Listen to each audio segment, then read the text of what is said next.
Bonjour à tous, avec l'aide de Dieu, nous allons étudier le Rambam, le 8e chapitre des lois de divorce, Hilchot Gerushin. Comme on le sait, lorsque un mari veut divorcer sa femme, il lui donne un acte de divorce, donc un get, et il n'y a pas besoin qu'il mette une condition. Mais dans ce chapitre, on va apprendre, dans un cas que quelqu'un il a mis une condition, le mari a divorcé sa femme, mais à condition que telle et telle chose va arriver, etc. Nous allons voir déjà au début de ce chapitre qu'il y a deux sortes de conditions. Il y a des conditions qui prennent effet de suite, certaines conditions qui prendront effet plus tard. C'est-à-dire, lorsque le mari donne l'acte de divorce à la femme et lui dit à condition que tu vas faire ci et ça, eh bien, lorsqu'elle aura fait ci et ça, à ce moment-là, elle sera divorcée. Imaginons qu'il a donné le get Rosh Chodesh Kislev et qu'elle a fait la condition 30 jours plus tard Rosh Chodesh Tevet. Eh bien, une fois qu'elle aura fait la condition 30 jours plus tard, c'est à ce moment-là qu'elle sera divorcée. En attendant, elle n'est pas divorcée. Par contre, lorsqu'il dit Almenat, ou bien il dit Mais Arshav, c'est-à-dire que l'acte de divorce prend effet maintenant à condition qu'elle va faire telle et telle chose.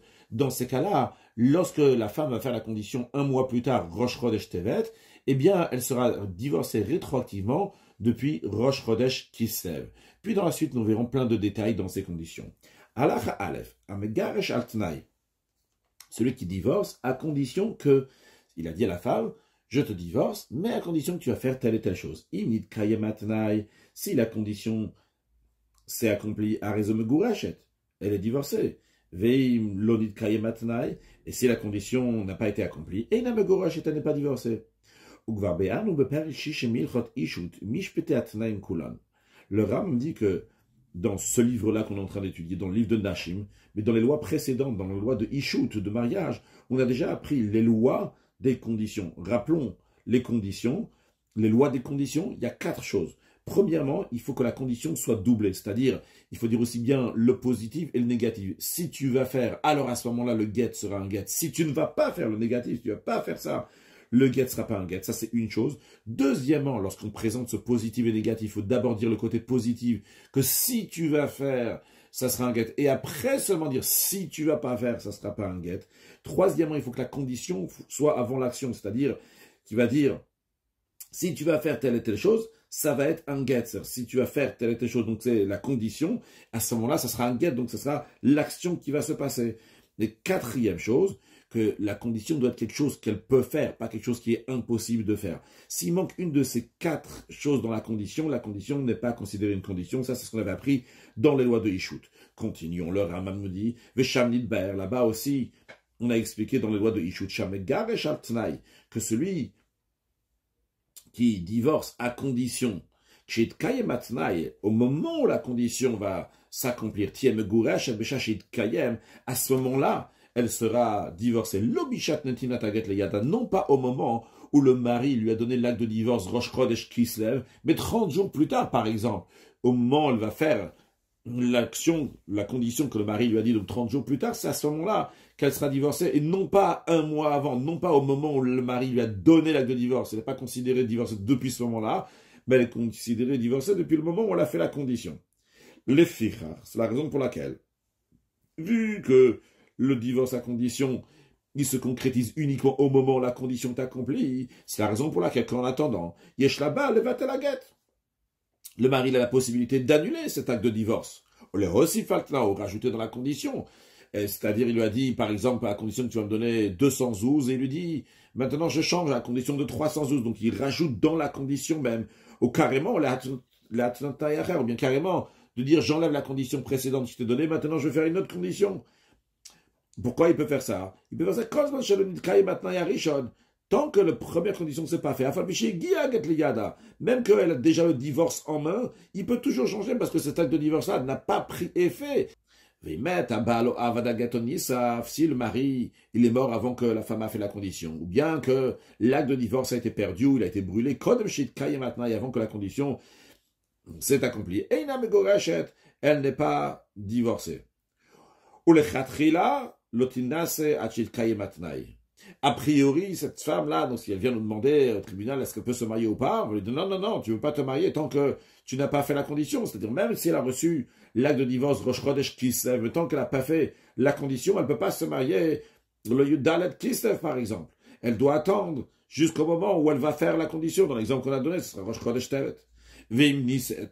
Et si elle s'est mariée avant qu'elle a accompli la condition, l'autre on ne va pas lui dire de divorcer de son deuxième mari, mais évidemment, elle doit accomplir la condition pour que les Girushin vont prendre effet. Elle a imken, seulement dans un cas où il n'y a plus la possibilité de faire la condition. On verra des exemples plus tard. Le mari a fait une certaine condition avec certaines choses, et la chose n'existe plus pour que la femme va accomplir cette condition.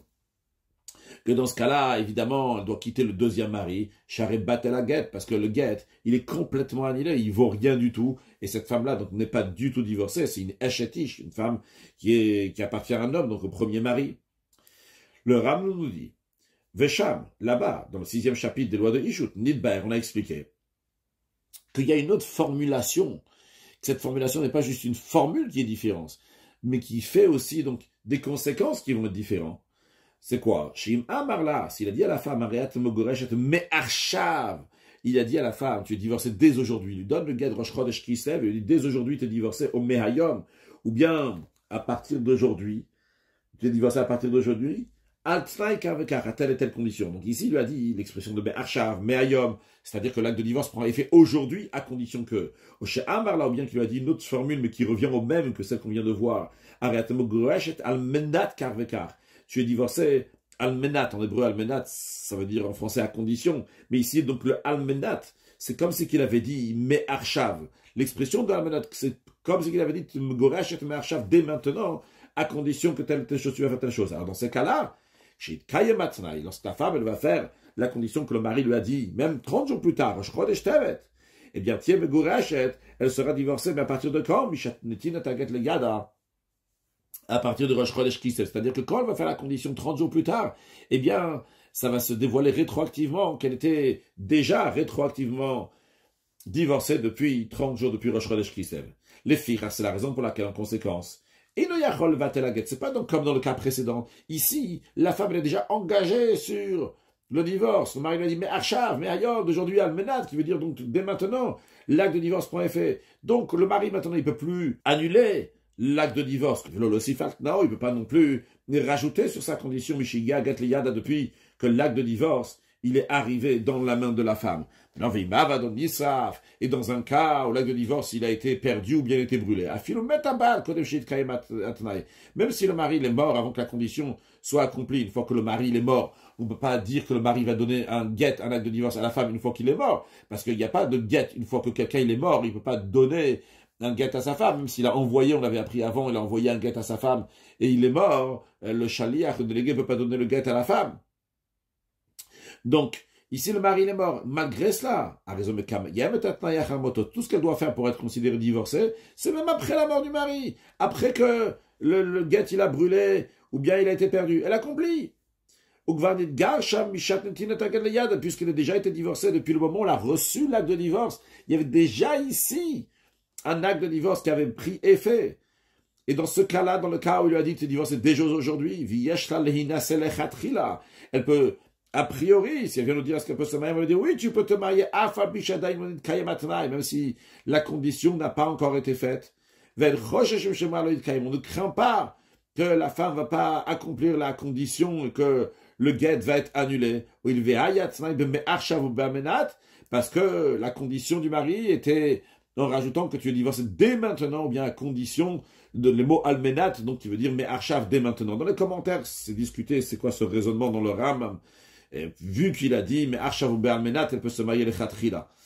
En tous les cas, donc on voit que dans la deuxième formule, que la femme elle est divorcée dès maintenant pour faire une condition plus tard, eh bien, l'acte de divorce prend effet dès maintenant. Il va se conclure, se concrétiser lorsqu'elle va faire la condition. Mais l'acte de divorce est là, et donc c'est la raison pour laquelle, même si le mari est mort, eh bien, elle pourra faire la condition après la mort du mari, après même que cet acte de divorce n'existe plus physiquement, et elle sera divorcée. Halachabet, tout celui qui divorce en mettant une condition, que ce soit dans les deux formules qu'on a dit avant, Ben Sha'amar mais Arshav, que ce soit lorsqu'il a dit que tu es divorcé dès maintenant, c'est la deuxième formule que nous avons vue, à condition que si et ça Ben, ou que ce soit dans la première formule que nous avons vue, chez Amar qu'il a dit Imiye veimloye, qu'il a dit si tu vas faire comme ci, comme ça, tu seras divorcé, si tu vas pas faire, tu ne seras pas divorcé, eh bien, quelle que soit la formule, dorénavant, il ne doit plus s'isoler avec sa femme tant que la condition n'a pas été accomplie, il n'a plus le droit de s'isoler avec elle. S'il veut, oui, rester avec elle, elle a bifted, uniquement s'il y a un témoin qui va rester avec eux. Donc à ce moment-là, donc, il ne sera pas isolé, seul, ensemble. Il y a quelqu'un qui est avec eux.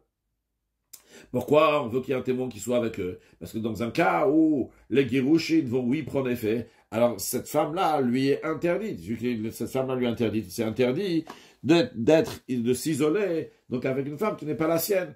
Et ce témoin-là avec lequel ils doivent rester, un filou Eved, même si c'est seulement un serviteur cananéen, un filou Shifra, même si c'est juste une servante cananéenne, le principe il est que la femme donc, va avoir honte d'avoir un rapport avec son mari devant eux, et donc tant qu'ils sont là, il n'y a pas l'interdiction de Yichud d'être isolé, cet homme-là avec cette femme. Chutz mishifrat, à l'exception que si c'est la servante de la femme, au bena akat, dans son petit enfant, parce que devant sa propre servante ou bien dans son petit enfant, elle n'a pas honte d'avoir des rapports. Le Rambam dit Vadava Yadoua, il est évident, que si cet homme qui a donné l'acte de divorce à la femme à condition que, et il s'est isolé avec sa femme à qui il a donné l'acte de divorce, et il y avait deux témoins qui ont vu qu'ils sont isolés. Même dans un cas où on n'est pas en stand-by ici, on est en attente si la condition va se faire. La condition a été accomplie et l'acte de divorce a pris effet avec évidence. Eh bien, quand même, il y a un doute. Est-ce qu'elle est encore considérée divorcée ou pas? Parce que c'est possible que chez Manivala, peut-être au moment où ils sont isolés ensemble, elle a eu un rapport avec cet homme, donc qui était son ex-mari, et quand il a eu un rapport avec elle, son intention elle est pour se marier avec elle, et donc dans ce cas-là, on battait la guette, et l'acte de divorce il a été annulé, donc on a un doute. Est-ce que lorsque ils sont isolés ensemble, le mari a eu un rapport avec elle, donc il s'est remarié avec elle, donc c'est Sfek Megouresh, on a un doute, est-ce qu'elle a encore divorcé ou pas? Comme chez Bayer, quand on apprendra dans le chapitre 10 des lois de Girushin. Halacha Gimel. Jusqu'à présent, nous avons parlé de quelqu'un qui divorce sa femme à condition que. Comment se passent ces conditions? Il doit l'écrire, il doit le dire oralement. Alors le Rav nous dit, comment ça se passe lorsqu'un homme il divorce sa femme à condition? Alors le Rav nous dit déjà, comment ça se passe? Pas. C'est pas que le mari va dire, écrivez un acte de divorce à ma femme à condition, telle et telle condition. Ou bien écrivez un acte de divorce et donnez-lui à telle condition. Inutile de dire que chez l'oyirtov il ne faut surtout pas écrire dans l'acte de divorce même que Rouven a divorcé Rachel à telle condition. Non, c'est pas comme ça qu'il faut faire. Elle a seulement comment il fait la condition? Omer la sofer lirtov. Le mari dit au scribe d'écrire. Vela il dit au témoin l'artem de signer. Sans dire de condition. Donc,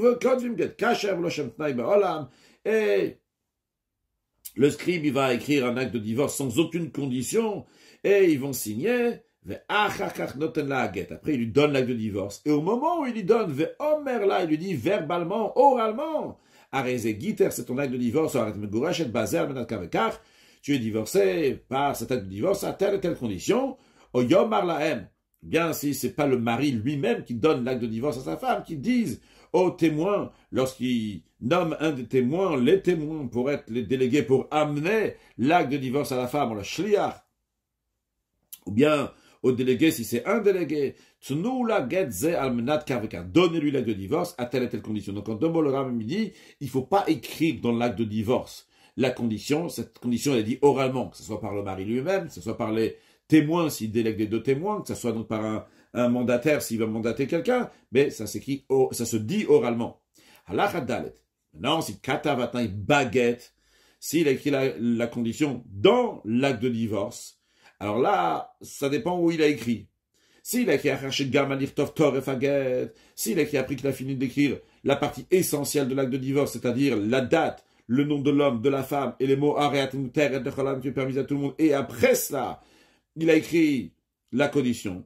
Que ce soit avant la signature des témoins qu'il a écrit ça, ou bien qu'il a écrit après la signature des témoins, c'est kasher. Maintenant, Valim Ktavo Kodem Toref, s'il a écrit cette condition avant d'écrire le Toref, donc il y a la partie essentielle, encore une fois, donc la date, le nom de l'homme, de la femme, et tu es permise à tout le monde. Afilu Katav Almenat Karvekar, même si il a écrit, donc, dans le texte, il a écrit qu'il a divorce à telle et telle condition, eh bien, Aresfek Girushin, c'est un doute, est-ce qu'elle est divorcée? Pourquoi? Parce qu'il lui reste encore quelque chose dans l'acte de divorce. C'est-à-dire, il y a un principe qu'on va voir encore plus élargi, accentué dans la suite. C'est lorsque le mari divorce sa femme, la Torah elle a dit Katav la Sefer Kidut, il va lui écrire un livre, un acte de rupture. Il faut qu'il y ait une rupture, une coupure totale entre l'homme et la femme. Ici, le mari, il a gardé quelque chose dans ce guet. Ce guet-là, il n'y a pas une toute totale, il n'y a pas ici une rupture totale. Parce que si la condition ne va pas se faire, elle ne sera pas divorcée. C'est la raison pour laquelle il y a un doute. Est-ce qu'elle est Megouresh? S'il a écrit avant le Toref, avant la partie essentielle de l'acte de divorce, il a écrit qu'il y a telle et telle condition, on ne sait pas si cet acte de divorce vaut vraiment quelque chose ou pas. S'il a fait la condition oralement, ce qu'il faut faire, mais le problème, il n'a pas dit cette condition oralement au moment où il a donné l'acte de divorce qui était entièrement prêt.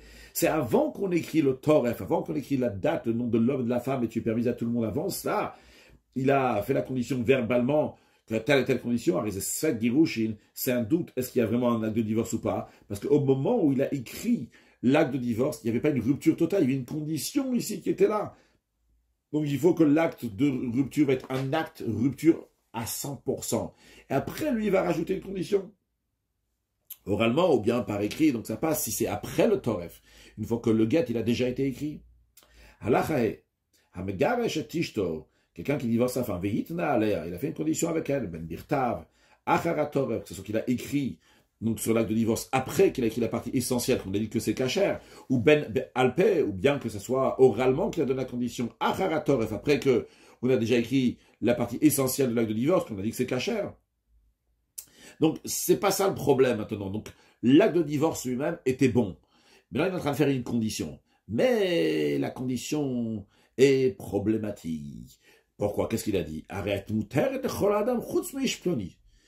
Reuven dit à Rachel, sa femme, écoute, je te divorce, tu es permis de te marier avec tout le monde, à l'exception de Shimon. Ou bien qu'il dit, tu es permise à tout le monde, elle a leish ploni. Ou bien à l'exception de telle personne. Donc c'est la même chose, juste en différentes formules. Puis, Natana Getartnaïze, il a donné l'acte de divorce à cette condition.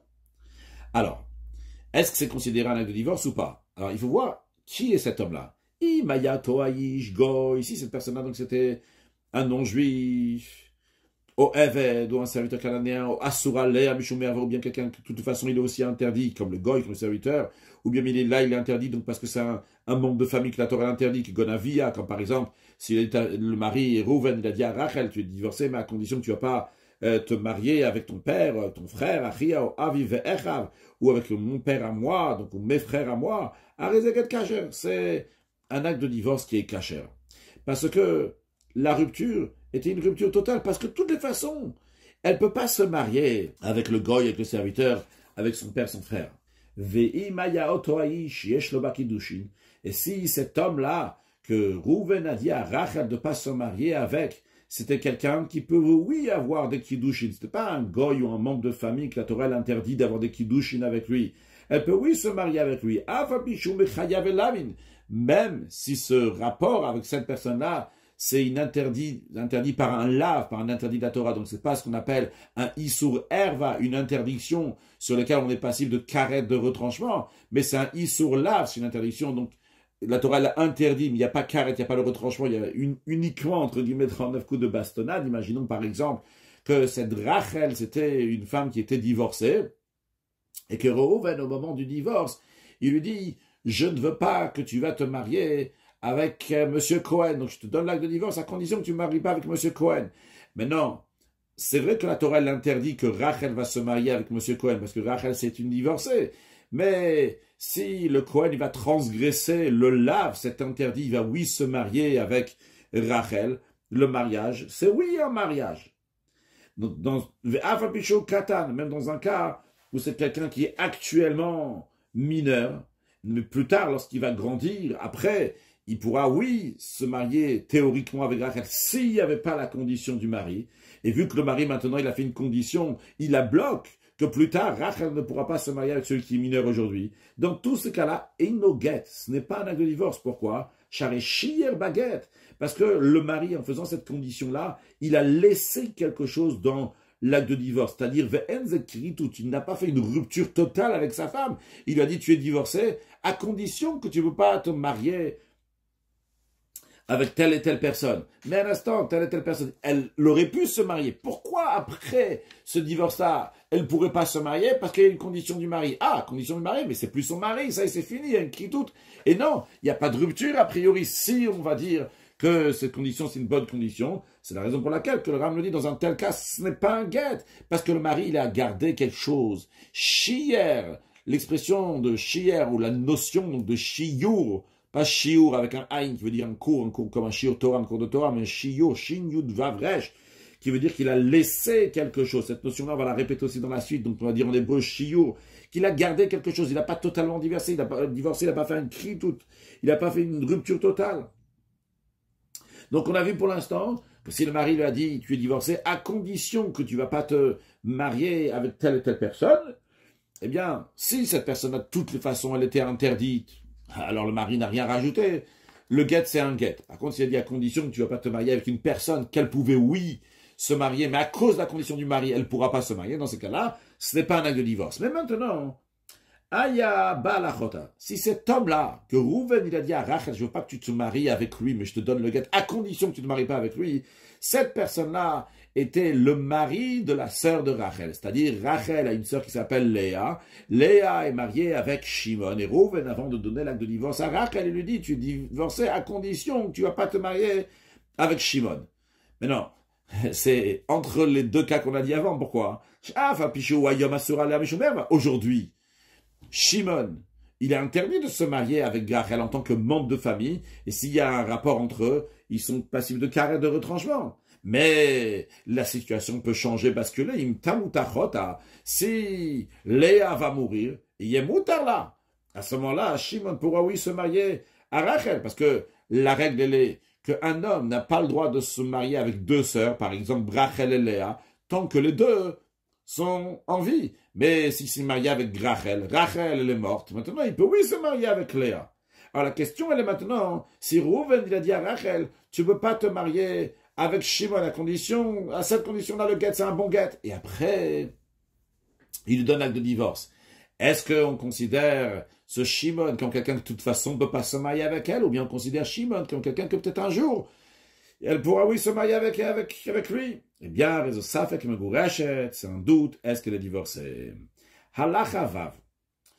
Suite à ce qu'on a dit avant, ce qui concerne donc le shiur, ce qui reste, que le mari garde encore dans cet acte de divorce, qui ne divorce pas totalement la femme, voyons des cas dans lesquels il y a de quoi douter. Est-ce que le mari il a encore gardé quelque chose dans cette femme, ou bien c'est vraiment une critoute, c'est vraiment une séparation totale? Le Ram va nous donner plusieurs cas, que la conclusion de tous ces cas-là, à la fin de la Chavav, ça sera que cette femme, elle est safek megurash, on a un doute, est-ce qu'elle est divorcée ou pas? Donc, au fur et à mesure des cas, on va expliquer le raisonnement qui est ramené dans la Gemara et les commentaires. Quel est le doute qu'il y a dans cela? Le Ram ne nous dit pas quels sont les doutes, il nous dit juste les cas, et à la fin, il nous dit, dans tous ces cas-là, c'est safek megurash. Alors, voyons sur le texte. Amar la s'il lui a dit, tu es permise à tout homme, à l'exception de quelqu'un qui va naître plus tard. C'est-à-dire que tous ceux qui sont en vie, là, aujourd'hui, là, qui sont déjà nés, tu as le droit de se marier avec eux, mais si quelqu'un va naître demain, tu ne pourras pas te marier avec lui. Donc, quelqu'un qui n'est pas ici dans le monde. Alors là, il y a un doute. Et vu que ceux qui vont naître, ils ne sont pas actuellement ici dans le monde, on peut dire, bon, le mari, il n'a rien laissé, il n'a rien gardé, il a fait une rupture totale. D'un autre côté, on peut dire, vu qu'ils vont naître, alors il y a quelque chose qui va arriver, qu'à cause du mari, elle ne pourra pas se marier. Alors, le mari a oui gardé quelque chose, il n'a pas vraiment fait une rupture. Encore un autre cas. Oh, il a dit, tu es permise à tout le monde, chutz miznuter, à l'exception de ta prostitution, kloma, c'est-à-dire, le mari dit à Rachel, écoute, tu pourras te marier avec tout ce que tu veux, enfin, liznat, mais prostituer avec quelqu'un, tu seras considéré encore marié à moi. Donc, il y a un doute ici. Est-ce qu'elle est divorcée ou pas? D'un côté, on peut dire, dans le mariage, il n'a rien laissé. Il a fait une rupture totale. Et ce qu'il a laissé, c'est uniquement pour la prostitution. Mais ça, c'est pas considéré dans le contexte de mariage. Ou d'un autre côté, on peut dire, il est encore lié avec les rapports que la femme va avoir plus tard, dans la bia. Bien que c'est pas lié directement ni souille, mais il y a ici une notion de mariage quand même, en ayant des rapports. Encore un cas, le Ram nous dit, il lui a dit, tu es permis avec tous ceux qui vont avoir un rapport avec toi de manière naturelle. Aval sheloke darker, mais de manière pas naturelle, donc en ayant un rapport par derrière, tu es encore interdit, tu es encore une achétiche, tu es encore considéré une femme mariée. Celui qui va avoir un rapport avec toi de manière qui n'est pas naturelle, eh bien il va transgresser, comme s'il avait eu un rapport avec une femme qui est mariée. Donc d'un côté on peut dire, ayant un rapport d'intérieur, il a permis tous les rapports naturels. Alors là, il n'a rien laissé, il n'y a pas de shiur. D'un autre côté, on peut dire, la Torah, elle dit que mishke veisha, ça existe deux manières d'avoir des rapports avec des femmes. Alors, même si il a permis les rapports naturels, mais les rapports pas naturels, il n'a pas permis, eh bien, elle n'est pas megourachet. Ou encore un cas, qui lui a dit, arrête mon terre de choladam. Tu es permis de te marier avec tout homme, à l'exception de quelqu'un qui va te consacrer avec un document. C'est-à-dire, quand on marie une femme, il y a trois possibilités comment la marier. Kesef, bishtar ou bebiya. Avec de l'argent, avec un document, et en ayant un rapport avec elle. Maintenant, lui dit que l'omar, chez Mouter et Kadesh bekesef ou bebiya. Rouven dit à Rachel, je vais divorcer, mais à condition que tu pourras te marier, être consacré par quelqu'un d'autre, un autre homme, s'il va te donner de l'argent, s'il aura un rapport avec toi, avant bishtar. Mais en ce qui concerne un document, arrête, tu restes encore une femme mariée, donc tu ne pourras pas recevoir un acte, document, pour pouvoir te marier avec quelqu'un d'autre. Et là, le doute, il est, d'un côté, on peut dire, ah, ça y est, il a lâché, il a fait une rupture avec elle, vu que elle peut se marier avec qui elle veut, aussi bien avec de l'argent, aussi bien en ayant un rapport. Donc il n'y a pas ici de chiour, il n'a rien gardé le mari. D'un autre côté, on peut dire non. La Torah, elle dit que lorsque la femme va divorcer, elle va se marier avec quelqu'un d'autre. Et dans le verset là, tous les havayot, tout le vehaïta, toutes les possibilités de se marier sont égales. Donc si lui, il en a vu une possibilité de se marier, il a encore gardé quelque chose. Encore un autre cas, que Rouven a dit à Rachel, tu es permis de te marier avec tout le monde, à l'exception d'enlever tes vœux. Que l'homme, c'est-à-dire, c'est-à-dire que je suis pas du tout marié avec toi, tu es totalement divorcé, à l'exception d'une chose, ma farat nedaraich, d'enlever tes vœux chez Ad Ishti Ligné la farat nedarim, que tu es ma femme pour enlever le vœu. La règle est que le mari peut enlever les vœux de la femme, donc certains vœux. On apprend droit dans les lois de Nedarim que le mari, on l'a déjà pris, même dans les lois de Ishut. Les vœux que le mari peut enlever à la femme, eh bien, ça, je resterai encore ton mari pour ça. Donc ici, on peut dire d'un côté, ça y est, le mari a lâché totalement la femme, il n'a rien gardé. D'un autre côté, on peut dire, c'est vrai que c'est pas lié avec le mariage, mais la Torah dit que c'est le mari qui peut enlever les vœux. Donc s'il dit que j'enlèverai le vœu même après, alors c'est-à-dire qu'il est encore considéré le mari. Encore un cas, il lui dit, tu es totalement divorcé de moi, mais en ce qui concerne manger de la touma, eh bien, tu vas considérer à être ma femme. Alors, des fois, ça peut être qu'elle va pouvoir manger de la touma, c'est-à-dire si elle était mariée avec un Cohen. Des fois, ça va pas pouvoir manger de la touma si c'était une fille Cohen qui peut manger de la touma et qui s'est mariée avec un Israël et maintenant elle repart chez son père sans avoir d'enfant, eh bien, théoriquement, elle pourrait à nouveau manger de la touma. Mais lui, il dit non, tu ne pourras pas manger de la touma. Donc, en tous les cas, il a dit, en ce qui concerne manger de la touma, tu seras encore ma femme. Ou bien en ce qui concerne donc l'héritage, chez Meta, Irachena, que si elle va mourir, il dit, c'est moi qui va t'hériter, bien que le mari hérite sa femme uniquement, donc il est marié avec elle. Mais une fois qu'il n'est plus marié avec elle, c'est pas lui qui va l'hériter, lui il dit, je t'hériterai quand même. Dans tous ces cas-là, dans les derniers cas qu'on a vus, donc à chaque fois, est-ce que c'est un chiour dans le contexte de mariage, ou bien c'est pas dans le contexte de mariage final, donc elle serait megourachet. Alors on nous dit dans tous ces cas-là, tous on l'a vu dans la Chavar, c'est un doute, est-ce qu'elle est divorcée ou pas? Halacha Zayin. Si au moment où il a donné l'acte de divorce, il a dit, tu es permise à tout homme, à l'exception de Reuven et Shimon, qu'avec eux, tu ne pourras pas te marier. Donc il a gardé quelque chose, il y a un chiour ici dans l'acte de divorce. elle n'est pas Megurashet, elle n'est pas divorcée, mais le Chazar, il a repris l'acte de divorce, et il lui a rendu, Amarla, il lui a dit, Ariat Muteret, le Rouven et Shimon. Tu es permise à Rouven et Shimon. Dans ces cas-là, c'est bon, tout va bien. Elle est divorcée, pourquoi? Les gens sur lesquels le mari avait fait la condition Rouven et Shimon, c'est bon, il les a permis, ou Batelatna, et la condition est annulée. Halachachet. Amarla, s'il lui a dit, tu es permise à tout homme, à l'exception de Rouven et Shimon, puis il a repris le guet et il lui a dit, arrête mon terre, les Rouven. Tu es permise à Rouven. Mais il n'a pas dit Shimon.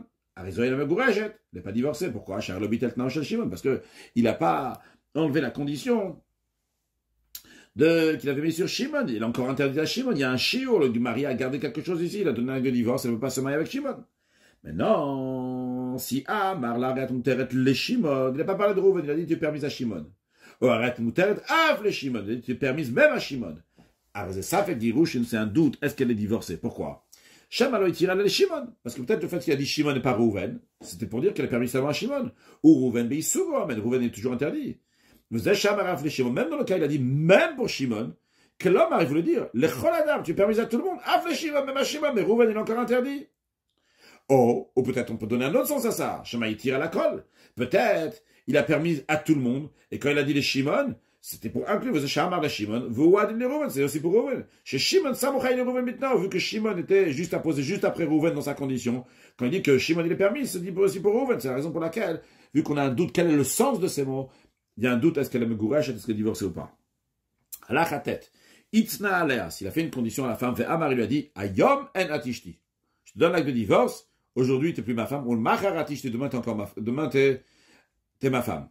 Et elle n'est pas divorcée. Bien qu'il a fait une rupture aujourd'hui, vu que demain, l'acte de divorce va s'arrêter, s'il a gardé quelque chose, ce n'est pas une vraie rupture. Le fira, c'est pour cela que Kozim Begit, dans les actes de divorce, on écrit Minayom Azeololam, que tu es divorcé de moi à partir d'aujourd'hui à l'éternité. Halacha Yud. Si Rouven, il a donné un guet à Rachel, lui a dit, à condition que tu vas pas boire de vin toute ta vie. Et le guet, c'est pas un acte de divorce. Pourquoi? Parce qu'il n'y a pas une rupture totale. Si dans un siècle, elle voudra boire un verre de vin, elle dit, je peux pas boire un verre de vin parce qu'il y a un siècle, mon mari, il m'a interdit de boire du vin. Ils sont pas séparés. Mais non, si le mari a donné un acte de divorce à la femme, lui a dit, à condition que tu vas pas boire de vin, tout le temps que moi, le mari, Rouven, je suis en vie. Ou bien toute la vie que telle et telle personne est en vie. À Rezeket, dans ce cas-là, c'est un acte de divorce. Pourquoi? Il a fait une rupture entre lui et elle. Lorsque lui va mourir, donc il n'aura plus aucune autorité, ou bien autoplone, quand telle personne va mourir, eh bien, à ce moment-là, donc il n'y a plus d'autorité. Alors c'est vrai que c'est possible que le mari ou l'autre, ils vont vivre encore plus longtemps, mais en tout cas, il y a une possibilité que c'est elle qui va vivre plus. Et donc à ce moment-là, donc il y aura la rupture totale, donc c'est la raison pour laquelle que c'est un bon acte de divorce. Si Rouven a dit à Rachel, c'est ton acte de divorce à condition que tu ne vas pas aller à la maison de ton père pendant 30 jours. À Rezeget, c'est un acte de divorce, parce qu'après 30 jours, elle pourra, aller chez son père. Donc c'est pas, on ne considère pas qu'il a gardé quelque chose ici, parce qu'il y a eu une rupture. Par contre, il a dit que tu ne pourras jamais aller à la maison de ton père. Et no get, c'est pas un acte de divorce, c'est un écrit tout, parce que c'est pas une rupture totale. Il y a ici, même dans des années, elle voudra aller dans la maison de son père et dire, mais je ne peux pas y aller parce qu'il y a longtemps, lorsque mon mari m'a donné un acte de divorce, etc., etc. Donc elle est encore rattachée à son mari. Les filles, c'est la raison pour laquelle, à ceux qui disent à une femme, je te donne cet acte de divorce à condition que tu ne vas jamais manger cette viande-là à l'éternité, ou bien à condition que tu ne vas jamais boire ce vin.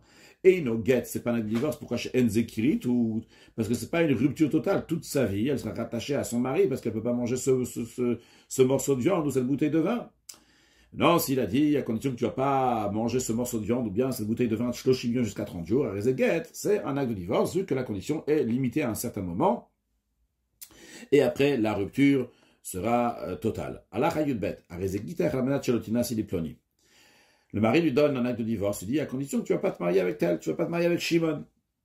Et non, c'est pas un acte de divorce. Al-Mazedome, parce qu'à quoi ça ressemble? Le Homer là, celui qui dit, Al-Menat Shelotishtiya Inzelolam.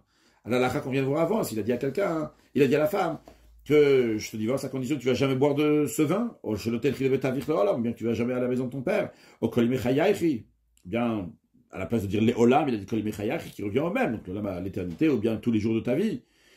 Ah, valim amar la almanachot imnasi le ploniat chamishim shana. Mais si Reuven a dit à Rachel, tu es divorcé à condition que tu vas pas te marier avec Shimon dans les 50 prochaines années. Arezeget, c'est un acte de divorce. Velotina c'est l'eau. Et en effet, elle n'aura pas le droit de se marier avec Shimon. Kozman shitna, tant que Shimon a mis la condition, Reuven a mis la condition. Vim 17. Et si elle s'est mariée dans cet laps de temps, batte la guette ma frère. L'acte de divorce, rétroactivement, il s'annule parce qu'elle a transgressé la condition. Mais non, Zanatim aussi, Rachel a prostitué avec Shimon, mais elle ne s'est pas mariée avec Shimon. Eh bien, Avlad Memeno Kacher, l'enfant qui va naître, il est Kacher, parce qu'elle n'est pas considérée mariée, Vagat Kacher, et l'acte de divorce aussi, il est Kacher. Sheloït Naïm al Alanisouin, ce que Rouven a interdit à Rachel, c'est de se marier avec Shimon pour les 50 prochaines années, et non pas de ne pas prostituer avec Shimon. Rouven, il donne un acte de divorce à Rachel. Et il lui dit, je te le donne, mais à condition que tu vas te marier avec Shimon. Imnisetlo, si elle s'est mariée avec Shimon, Arezeget. C'est un bon acte de divorce qui chacolatin, comme toutes les autres conditions. Donc elle est divorcée. Avalam Rouchacham, mais quand même, les sages, ils ont dit, non, Lotinase. Il ne faut pas qu'elle va se marier, Lolotoploni, ni à telle personne, Velo, le Acher, ni à quelqu'un d'autre. Pourquoi? Lotoploni, Lotinase, à telle personne, il ne faut pas qu'elle va se marier. Pourquoi? Chez Madium, ou parce que peut-être les gens qui vont voir que le premier mari il a divorcé à condition qu'il va se marier donc avec Shimon. Ils vont dire, les chefs matana, ils sont en train de se donner leur femme en cadeau. Ou le achelotinase, donc il ne veut pas se marier non plus à quelqu'un d'autre. Pourquoi chez Noguet, elle avec Yumatanaï? Parce que pour que ça soit un acte de divorce, c'est uniquement si elle va, oui, se marier avec Shimon. Donc, si pour divorcer, il faut bien que le mari va lui donner à nouveau un acte de divorce, sans cette condition-là, une autre condition qui est cachère. Mais en tous les cas, comme ça, les sages disent donc que c'est pas une bonne condition. Maintenant, si Avra, venez cette autoplonie, si Rouven, il a donné cet acte de divorce à la femme avec cette condition qu'elle se marie avec Shimon, bien qu'elle n'avait pas le droit d'aller se marier avec Shimon parce que les sages l'ont interdit, mais la transgresseur, c'est oui, marier avec Shimon. L'autre tête, c'est elle n'a pas le devoir de divorcer de Shimon. Ni cette le'acher kodem shetina, c'est aussi, elle s'est mariée à quelqu'un d'autre avant de se marier avec Shimon. Batte la guette. Dans ce cas-là, le guette n'a aucune valeur. Parce que Rouven avait bien dit que Rachel doit se marier avec Shimon. Tetse, donc elle doit divorcer de cette autre personne, donc qui n'est pas Shimon. Ve'avlad mamzer, l'enfant c'est un mamzer, parce qu'elle n'avait pas de guette. Malgré cela, de cette autre personne avec laquelle elle s'est mariée, il a besoin d'un acte de divorce. Non pas parce que la Torah elle demande un acte de divorce, parce qu'il n'y a pas du tout de kiddushin, c'était une femme qui était mariée encore, elle n'avait pas d'acte de divorce. Mais les sages disent qu'il faut qu'elle prenne un acte de divorce de cette autre personne, donc qui n'est pas Shimon avec laquelle elle s'est mariée, pour pas que les gens, ils vont dire, tiens, cette femme-là, elle était mariée, elle s'est divorcée, sans avoir un acte de divorce. Donc, il faut qu'il donne un acte de divorce. C'est d'ordre rabbinique. Halakha Yudalet. Dans un cas que le mari l'a dit à la femme, Arezegiter, c'est ton acte de divorce. Mais le papier, il reste le mien, même après que je te donne l'acte de divorce. Et il n'a elle n'est pas divorcée. Pourquoi Shen écrit tout parce que ce n'est pas une rupture totale. Non, il y a à condition que tu vas me donner le papier. Maintenant, le papier, il t'appartient. Au moment où je te donne l'acte de divorce, mais tu dois me le rendre. Arezeget, là c'est oui un acte de divorce. Une notion matana, la menat l'arsir, on peut donner un cadeau à quelqu'un, ça va lui appartenir totalement, et il faut nous rendre de retour le cadeau, c'est le cas ici aussi. Donc Vétiten, en effet, elle devra donner le papier au mari, et à ce moment-là, donc elle sera divorcée. Halachatetvav, chakakaget altas shel zav. Il a gravé le texte de l'acte de divorce sur une tablette en or. Untanola, il a donné à la femme. Ve'amarla, il lui dit, et ça fait, t'en as deux dans un. Il a dit, Areze Giter ou Ktuvater. C'est ton acte de divorce. Et il y a aussi ici, donc, l'argent que je dois te donner pour la Ktuva. Un homme, quand il se marie, il s'engage que s'il va divorcer, il va donner une somme d'argent à la femme. Donc, cet argent-là, on appelle la Ktuva. Alors, il lui dit, voilà, c'est ton acte de divorce. Et c'est une tablette en or. Ça coûte cher. Ça, c'est l'argent de ta Ktuva. Kacher. C'est Kacher. Venkab la Ktuva, en effet. On considère donc qu'elle a bien reçu l'argent de sa Ktuva. Imyesh batas que des Ktuvata. En effet, si dans cette tablette en or, il y a l'argent qui doit lui donner la Ktuva, il y a la valeur. Veimenbo. Et si dans cette tablette en or, il n'y a pas la valeur de la Ktuva, par exemple, imaginons qu'il doit lui donner 200 zouz et la tablette, elle vaut seulement 100 zouz, eh bien, yashlim la Ktuvata. Donc, on considère qu'il a donné 100 zouz déjà de la Ktuva et il doit rajouter encore 100 zouz. Alachatet zayin. Quand la begare shartna et shemevat elaget. Maintenant, le Rav nous dit que tout celui qui divorce en faisant une condition que ça annule l'acte de divorce. Gon, comme par exemple, s'il a conditionné avec elle qu'elle ne va pas boire de vin toute sa vie, bien qu'elle sera permise de se marier avec tout le monde, à l'exception d'une certaine personne qu'on a pris avant, que dans un tel cas, ça fait que le guet, il est battel, le guet, il est annulé. Ou bien qu'il a fait d'autres conditions qui n'annulent pas l'acte de divorce, mais il a fait ces conditions-là, kodem ktivat hatoref, avant qu'on écrit la partie essentielle de l'acte de divorce. On avait appris que c'est un doute si elle est divorcée ou pas. Alors, imayat snai katuv baguet, si la condition était écrite dans l'acte de divorce, vechazar ou mechako, ce qu'il a fait lui, après qu'il a écrit, il a effacé ce qu'il a écrit, untanola, il a donné l'acte de divorce après qu'il a effacé la condition, ça fait que il y a un doute, est-ce qu'elle est divorcée ou pas. Maintenant, si la condition, elle était oralement, ce qu'il doit faire pour arranger la situation, c'est reprendre l'acte de divorce de la femme, il va le donner en faisant une condition qui est cachère, donc qui est bonne, ou bien lui donner sans aucune condition. À ce moment-là, donc le guet sera un bon guet. Donc, en deux mots, ce que le Ram nous dit, que s'ils avaient écrit la condition sur l'acte de divorce, après il a effacé, il lui avait donné, c'est un doute, est-ce que ça va arranger le guet. Par contre, si c'était oralement, dans ce cas, il n'y a pas de souci. Ce qu'il doit faire, c'est reprendre le guet, lui donner avec une condition qui est valable ou bien sans condition, et à ce moment-là, il sera divorcé. Halakha Yudzaï. Qu'est-ce que ça commence là? Areshenat, un guet l'ishto aussi, il a donné un divorce à sa femme. Il lui a dit, arrête, Mugorachet Bazé. Tu es divorcé par sa moutere de choladam, tu es permis à tout le monde, de prendre l'exception de telle personne, ce qui annule totalement l'acte de divorce. Il métal, mais maintenant si après, il a repris l'acte de divorce. Le chazan tandola, il lui a rendu. Ve amarla, il lui a dit, arrête moutere de choladam, tu es permis à tout le monde.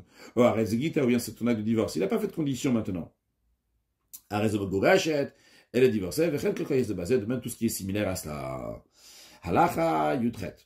Anoten gat le ishto al menat shetite no matayim zuz. Quelqu'un qui donne un acte de divorce à sa femme, mais il lui dit, l'acte de divorce, il sera valable uniquement si tu me donnes 212. Puis, il a fait une autre condition devant des témoins. Quelle est l'autre condition? Que tu vas servir mon père pendant 2 ans. Eh bien, cette deuxième condition n'a pas annulé la première condition. Seulement quoi? Elle a réalisé que Omer là, c'est comme s'il disait à la femme, écoute, Asi echad mishneatan, il fait une des deux conditions, c'est-à-dire ratzat meshamashet. Si tu veux, et donc le ratzat littéralement, c'est si la femme elle a voulu, donc elle va servir le père pendant 2 ans, elle n'a pas besoin de donner 212. Ratzat, si elle veut, notanet, elle donne les 212, mais elle n'a pas besoin de servir le père, et du moment où elle a fait une des deux conditions, eh bien elle est megourachet. Le Ram nous rajoute une information qui concerne donc les témoins qui ont vu cette scène-là. Il dit que on ne peut pas prendre juste un des témoins qui avait au début, un des témoins qui avait à la fin pour qu'il s'associe. J'explique. Imaginons que la première condition qu'il a dit à la femme, donc la condition que tu as donné 212, ont été faits devant un témoin qui s'appelle Lévi et un deuxième témoin qui s'appelle Yehuda. Puis, la deuxième condition qu'il a dit, si tu veux servir mon père pendant 2 ans à la place, donc il a fait ça devant le témoin qui s'appelle Issachar et Zvouloun. On ne peut pas prendre Lévi et Issachar ensemble et on va dire, voilà, on a 2 témoins que chacun d'eux, il a vu une condition. C'est-à-dire, prenons un autre exemple qui n'est pas ici dans le Rambam. Imaginons que lundi matin, il y a Lévi et Yehuda qui ont témoigné que Rouven, il a emprunté 100 euros de Shimon. Après, on a mardi matin, on a Issachar et Zvouloun qui ont été témoins que Rouven, il a emprunté 100 euros de Shimon. On peut prendre Lévi et Issachar, les mettre ensemble, et dire, ils vont témoigner que Rouven, il a emprunté 100 euros de Shimon. Pourquoi? Parce que lundi, c'était 100 euros, mardi, c'était encore 100 euros. Les deux, ils se rassemblent ensemble et ils vont témoigner. Mais ici, on ne peut pas prendre, ici, c'est 2 conditions qui sont complètement différentes. La première condition, c'est une condition de 212. Une deuxième condition, c'est de servir son père pendant 2 années. Alors, on ne peut pas prendre Lévi et Yehuda, les associer ensemble, ce que le Rambam nous dit ici. Maintenant, le Rambam revient à ce qu'il disait, que si le mari, au début, la condition, elle était que la femme doit donner 212 pour que ça soit un acte de divorce, et à nouveau, il a fait une condition, il a dit, maintenant, je veux que tu me donnes 312. Alors là, on ne dit pas que le mari donne une option 212 ou 312. Mais là, il a annulé la notion de 212. La condition d'avant, elle doit donner 212 parce que cette deuxième condition fait partie de la première condition. Il a juste rajouté la quantité, mais c'est la même condition, c'est qu'il faut donner de l'argent. C'est basé de même tout ce qui est similaire à ça. Si la deuxième condition n'est pas en rapport avec la première, alors il est en train de donner une option. Si la deuxième condition est une suite, un agrandissement en quantité de la première condition, eh bien, son intention n'est pas d'annuler la première condition, mais c'est d'agrandir la condition qu'il y avait. Si le mari a donné l'acte de divorce, il a dit à la femme, à condition que tu vas faire telle et telle chose, il n'a pas dit pendant combien de temps elle va le faire.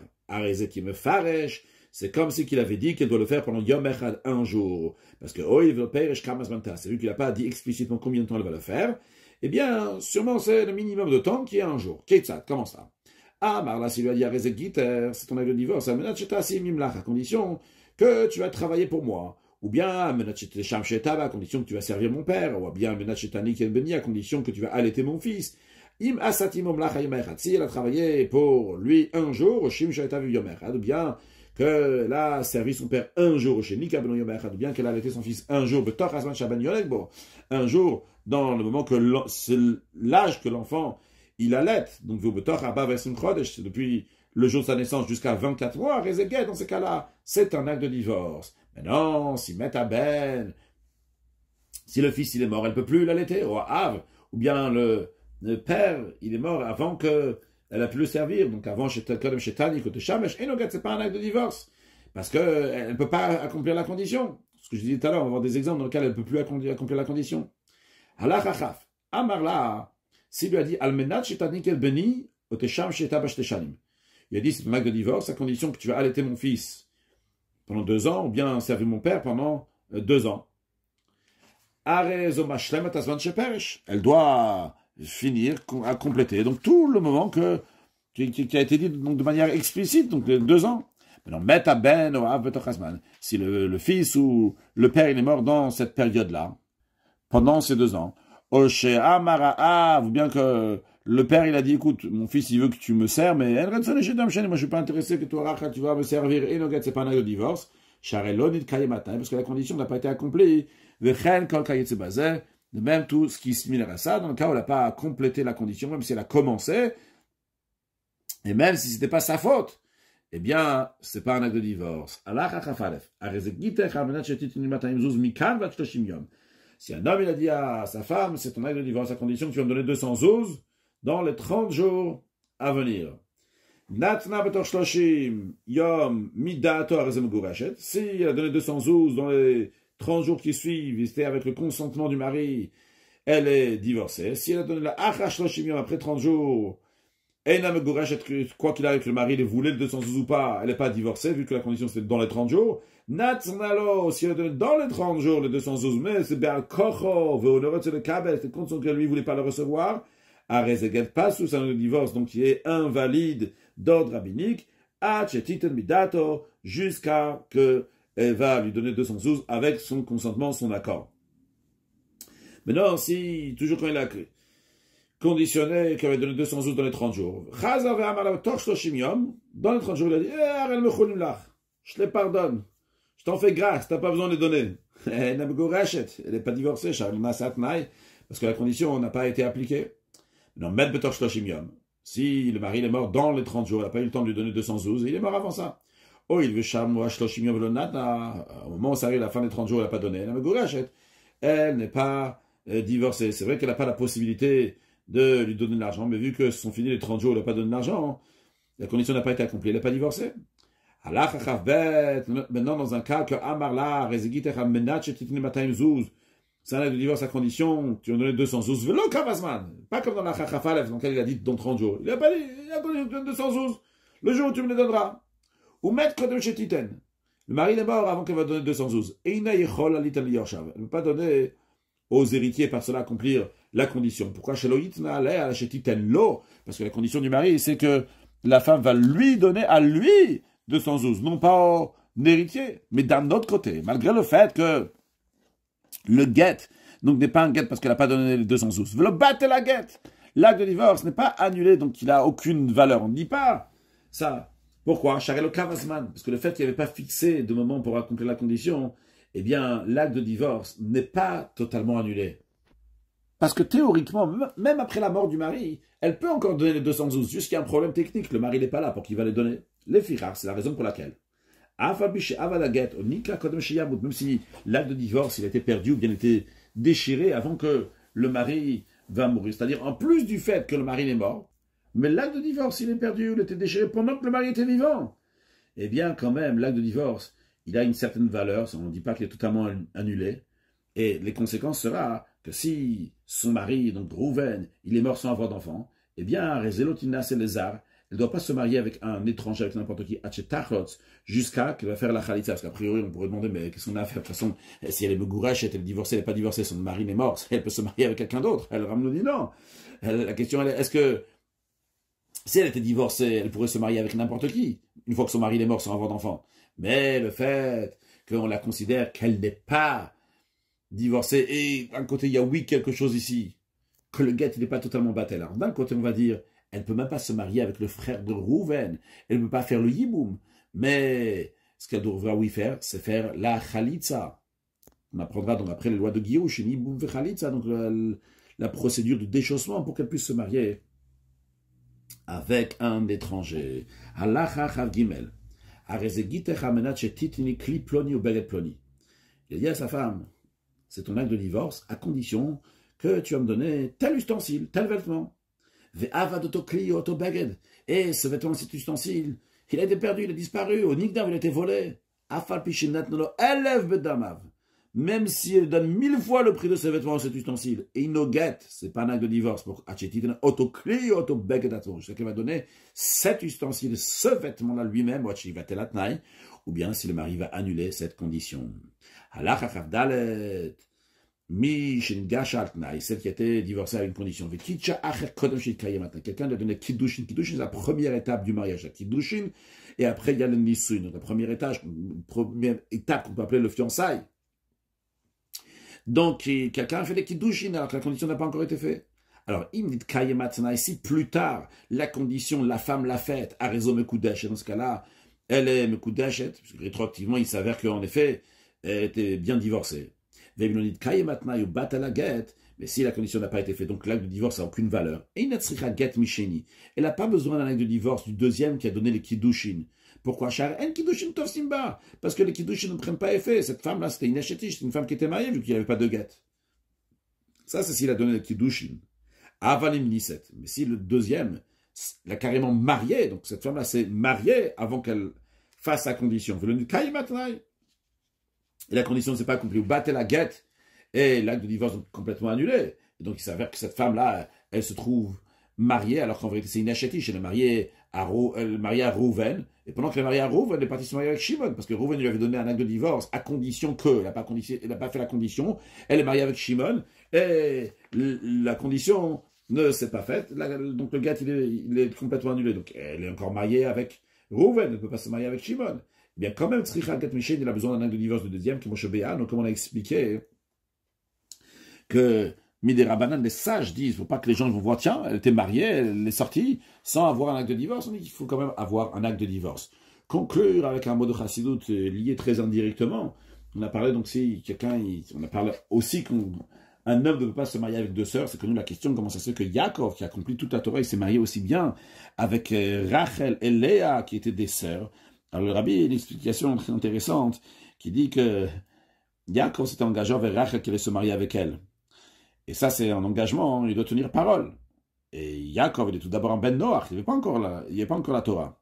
Yaakov maintenant, il peut être plus religieux, dire, écoute Rachel, désolé, dans la Torah on ne peut pas se marier avec deux sœurs, et donc je ne vais pas me marier avec toi. Mais vu qu'on était avant le don de la Torah, Yaakov devait faire d'abord tout ce qu'il faut faire en tant que Ben Noach, en tant que non-juif, d'être honnête. Tu t'engages avec quelqu'un, tu t'engages envers lui. Donc, Yaakov, il aurait pu dire, mais je vais être plus religieux. Mais tu ne peux pas dire, je vais être plus religieux sur le compte de ce que tu es obligé de faire. Ce que tu es obligé de faire, c'est un ben noir. Et l'enseignement, il est que des fois, on va être plus religieux, et basé sur ça, donc on va enlever quelque chose qui est extrêmement nécessaire à quelqu'un d'autre. Le minimum nécessaire. Donc, il faut évidemment être ce qu'on appelle religieux, mais dans le sens de faire Torah mitzvot, mais pas enlever des choses de base, et pas faire souffrir un autre juif sur le compte que nous, on va être encore mieux. Rajoutons des actes de bonté, de bienfaisance, de lumière autour de nous, et par cela, on va accueillir Mashiach now. Une excellente journée.